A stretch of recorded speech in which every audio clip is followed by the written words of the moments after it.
Hello guys, nagluto ako ng sinabawang isda, bangus.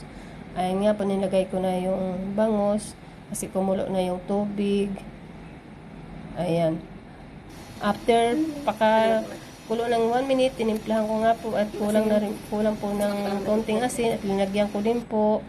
After 1 minute again, nilagay ko na po yung okra, yung gulay at baby mushroom.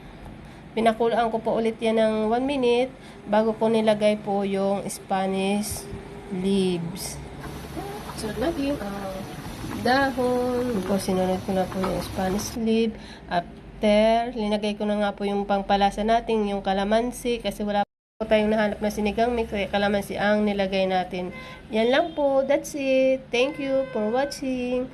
See you in my next vlog. Mga kamari. Thank you. Bye-bye.